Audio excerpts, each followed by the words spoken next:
आप दीपोभव में आप सबका हृदय से स्वागत है। नमो बुद्धाय। तो अपनी ज्ञान मार्ग की साधना को आगे बढ़ाएंगे और आज जानेंगे कि हर व्यक्ति के अपने अपने मनोभाव होते हैं, विचार होते हैं, उनकी अपनी इच्छा होती है, उनके अपने संकल्प होते हैं अपने जीवन को लेके बहुत सारे।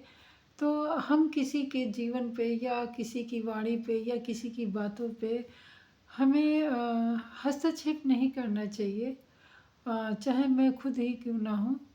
अगर कभी कभी गलती से हो जाता है तो उसके लिए मैं क्षमा भी मांग लेती हूँ। जब अपनी गलती का एहसास होता है तो उसमें कोई ऐसा नहीं सोचना चाहिए या हीन भावना नहीं लानी चाहिए। अगर गलती की है तो उस अपनी गलती का महसूस करके, और अगर उस गलती से किसी को दुख पहुंचा हो तो उसके लिए क्षमा मांग लेने में कोई अपराध बोध की प्रवृत्ति नहीं जागृत करनी चाहिए अपने हृदय में। जबकि ऐसा करके मुझे लगता है कि हमारा हृदय और निर्मल और स्वच्छ और ही पवित्र हो जाता है।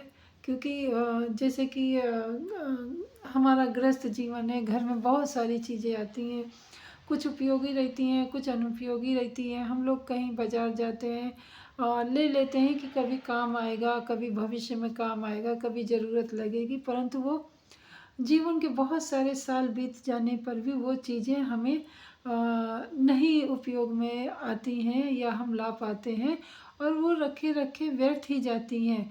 उनका अस्तित्व भी ख़त्म हो जाता है।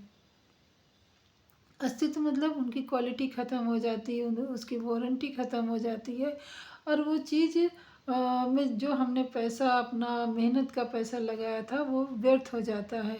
मतलब ना तो वो सामान हमारे किसी काम का आया, हमारा पैसा भी गया, इतने दिन हमने उस चीज़ को संजो के रखा, उस संजो के रखने में हमारी ऊर्जा भी गई और समय भी गया। तो ये बहुत सारी चीज़ें हमारा जो एक मानव का एक स्वभाव होता है चीज़ों को संग्रहित करने का।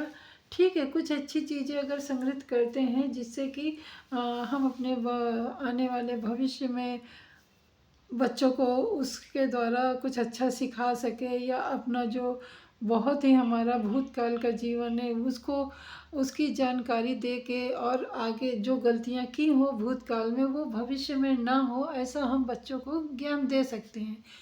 उस समझ से हम चीज़ों को संग्रहित कर सकते हैं। परंतु जो चीज़ों का आने वाले समय में कोई संग्रहण ना हो, और चीज़ें रखे रखे आप भी जानते हो कि उसकी क्वालिटी, उसकी वारंटी, उसका अस्तित्व धीरे धीरे निरर्थक होता जाता है, उसका कोई मायने नहीं रहता है। ऐसे ही हमारी बहुत सारी हमारे जीवन में परंपराएं भी हैं जिनको हम बहुत ही संजोए संभाले हुए रखे हैं।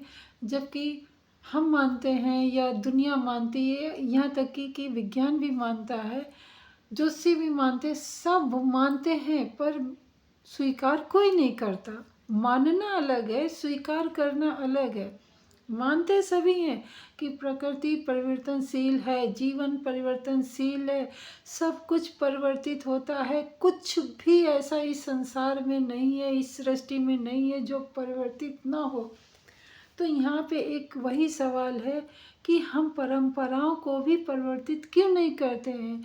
क्यों हम युगों युगों की रखी हुई परंपराएं हम आज वर्तमान समय में, जिनका वो ज़्यादा महत्व भी नहीं रहता है, और हम उन परंपराओं को ये मान के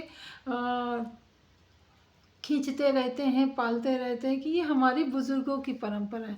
हमारी बुज़ुर्गों की परंपराएं बहुत अच्छी हैं, ठीक है, परंतु अगर वो हमारा आधुनिक जीवन में हमारा नैतिक मूल्यों का विकास ना कर सके, हमारा जो दैनिक जीवन में है उसका कुछ अच्छा ना कर सके, हमारा आध्यात्मिक जीवन ना उठा सके, और हमारी बहुत सी चीज़ों, जैसे कि दैनिक जीवन में हमारी समय की बचत हो जाती है, या फिर पैसे की बचत हो जाती है, या फिर पर्यावरण का शुद्ध रहता है। अगर इन सब में उपयोग नहीं आ रही हमारी परंपराएं, तो उन परंपराओं को हमें त्याग देने में ही भलाई है। जब प्रकृति अपना सब कुछ एक बार ही त्याग देती है, सृष्टि पलटती है, फिर हम परंपराओं को क्यों नहीं पलटते। ठीक है, मानो है, उसका मन है, नहीं मानता, कोई बात नहीं, परंतु अगर तर्क करें तो ज़रूर मानेगा। उसी प्रकार हमारे मस्तिष्क में भी है, बहुत सारी ऐसी बातें रहती हैं जो निरर्थक घूमती रहती है। आपने कभी ध्यान से देखा होगा कि हमारे मन में हमेशा विचार चलते रहते हैं। हमेशा हम किसी और से ना सही, अगर किसी से बात करते तो ठीक है, नहीं तो अकेले में हमारा मन कहीं की पता नहीं कौन कौन से ख्यालों में गुम जाता है, कहाँ कहाँ की बातें उजागर हो जाती हैं।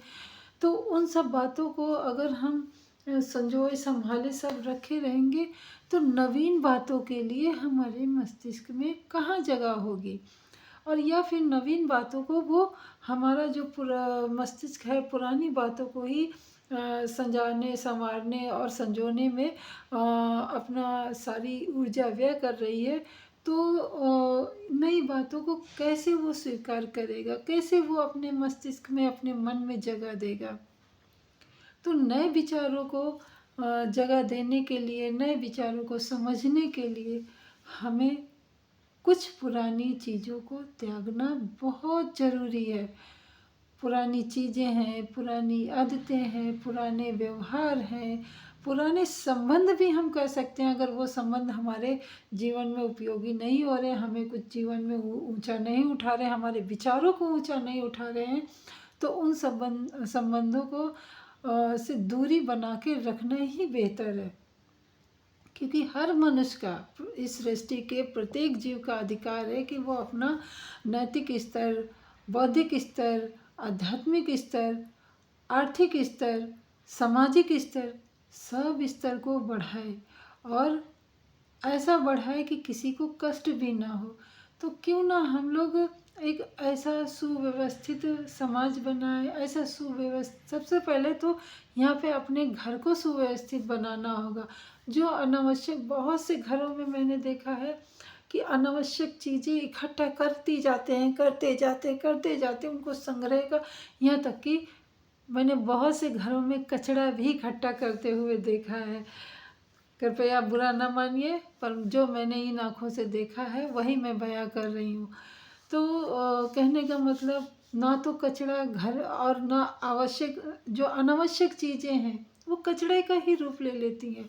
तो ना अनावश्यक चीज़ें हमें घर में इकट्ठा करनी चाहिए, ना अनावश्यक चीज़ें हमें अपने मस्तिष्क में इकट्ठा करनी चाहिए, और ना ही अनावश्यक चीज़ें हमें अपने समाज में स्वीकारनी चाहिए।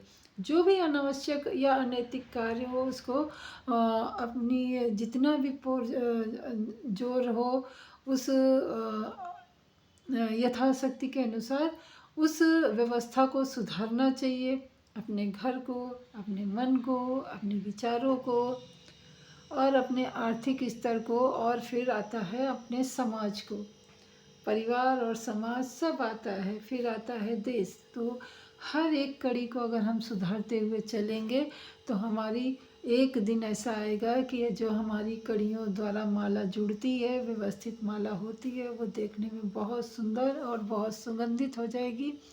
तो हम क्यों ना ऐसी कड़ियाँ बनाएं जो सुव्यवस्थित हो, सुंदर हो, सुगंधित हो और सुगमय हो। तो मैं अपनी वाणी को यहीं पे विराम देती हूँ। मिलती हूँ अगली वीडियो में, तब तक के लिए नमो बुद्धाय। मंगल हो आपका भी, हमारा भी, और इस सृष्टि के समस्त जीवों का भी कल्याण हो, जो सच में कल्याण के हकदार हैं। नमो बुद्धाय।